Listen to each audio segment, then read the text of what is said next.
अस्सलाम वालेकुम फ्रेंड, उम्मीद करता हूँ खैरियत से होंगे। आज की हमारी वीडियो का topic fair and pink glow cream के ऊपर है, जो कि वाइटनिंग क्रीम के तौर पर इस्तेमाल की जाती है। आज की वीडियो में मैं आपको बताऊंगा इसको किस तरह से इस्तेमाल करना चाहिए, इसके कितनी देर तक आपको रिजल्ट मिल जाते हैं, इसका दुरुस्त तरीका इस्तेमाल क्या है और इसके साइड इफेक्ट क्या है। तो इन तमाम पॉइंट्स पर आज हम डिटेल के साथ बात करेंगे। Fair and pink glow cream को वाइटनिंग के तौर पर इस्तेमाल किया जाता है। इसमें मौजूद अल्फा आर्ब्यूटिन जो कि मेलानिन की प्रोडक्शन को स्टॉप कर देता है और आपको फौरी तौर पर फेयरनेस और वाइटनिंग लुक प्रोवाइड करता है। इसी की तरह अगर किसी को मॉडरेट किस्म का मिलाजमा, हाइपर पिगमेंटेशन या डार्क स्पॉट का मसला है तो उनमें भी हम इसको इस्तेमाल कर सकते हैं। इसके साथ अगर किसी को रिंकल वगैरह का मसला है, फाइन लाइन का मसला है, अंडर आई डार्क सर्कल वगैरह का मसला है, तो उसमें भी इसको इस्तेमाल किया जा सकता है। इसमें मौजूद SPF 30, इसको एज ए सन ब्लॉक भी हम इस्तेमाल कर सकते हैं। और किसी को सूर्य की रोशनी की वजह से स्किन में कोई प्रॉब्लम आ रही है तो उसमें भी हम स्किन केयर के तौर पर भी इसको इस्तेमाल कर सकते हैं। इसके अलावा fair and pink glow cream को अगर एक्ने और पिंपल के बाद जो चेहरे पर निशान बन जाते हैं तो उनको ख़त्म करने के लिए भी इसको इस्तेमाल किया जा सकता है।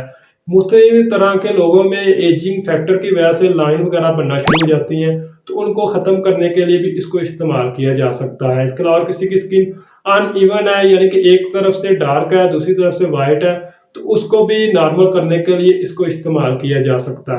अब बात करते हैं fair and pink glow cream के इंग्रेडिएंट की। वैसे तो इसमें बेशुमार इंग्रेडिएंट नज़र आ रहे हैं, चंद इंपॉर्टेंट मैं आपके साथ शेयर कर देता हूँ। इसमें मौजूद अल्फा आर्ब्यूटिन जो कि वाइटनिंग के तौर पर काम करती है। इसके अलावा इसमें मौजूद लिकोराइस एक्सट्रैक्ट जो कि सेंसिटिव स्किन के लोगों में बहुत ज़्यादा इंपॉर्टेंट है, इसको भी वाइटनिंग के तौर पर इस्तेमाल किया जाता है। इसके अलावा इसमें मौजूद विटामिन सी जो कि एंटीऑक्सीडेंट के तौर पर अपना रिजल्ट प्रोवाइड करती है। विटामिन सी, विटामिन ई, इसके अलावा विटामिन B3, इन तमाम के स्किन में बहुत ही अच्छे रिजल्ट्स हैं। अब बात करते हैं fair and pink glow cream के तरीका इस्तेमाल की। बेसिकली जब भी कोई मेडिकेटेड क्रीम को हम स्किन की किसी भी कॉम्प्लिकेशन में इस्तेमाल करते हैं तो उसके लिए हम 4 बेसिक चीज़ों की ज़रूरत होती है। उनमें moisturiser, sun block, skin cleanser और कह लें कि आपका जो मुतलका साल्ट होता है।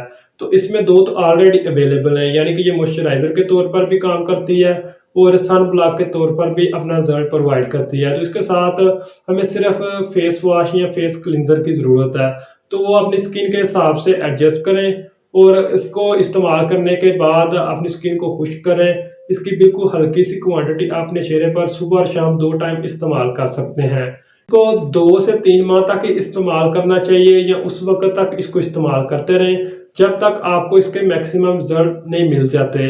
पिंक ग्लो क्रीम के रिजल्ट की बात करें तो इसके नॉर्मली जो रिजल्ट होते हैं वो 1 हफ्ते के बाद मिलना शुरू हो जाते हैं, लेकिन कुछ लोगों की स्किन बहुत ज़्यादा कह लें कि डार्क होती है तो उनमें इसके रिजल्ट थोड़ा सा लेट हो सकते हैं। तो मैक्सिमम इसके जो रिजल्ट होते हैं वो 1 से 4 हफ्तों तक हमें मिलना शुरू हो जाते हैं। तो ये कह लें कि स्किन टू स्किन वेरी करता है। इसके अगर कह लें कि साइड इफेक्ट की बात करें तो इसके इस्तेमाल से एलर्जी हो सकती है, रेडनेस का मसला हो सकता है, इचिंग वगैरह का मसला हो सकता है।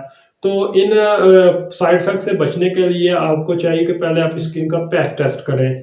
पैच टेस्ट यानी कि इसकी हल्की सी डोज अपनी बॉडी के किसी भी सेंसिटिव एरिया पर अप्लाई करें और 24 घंटों के अंदर देखें वहाँ पर कोई एलर्जी या रेडनेस का मसला तो नहीं हो रहा। अगर नहीं हो रहा तो फिर आप इसको इस्तेमाल कर सकते हैं। उम्मीद करता हूँ आज की वीडियो आपको पसंद आई होगी। वीडियो को लाइक कीजिए, चैनल को सब्सक्राइब कीजिए। शुक्रिया।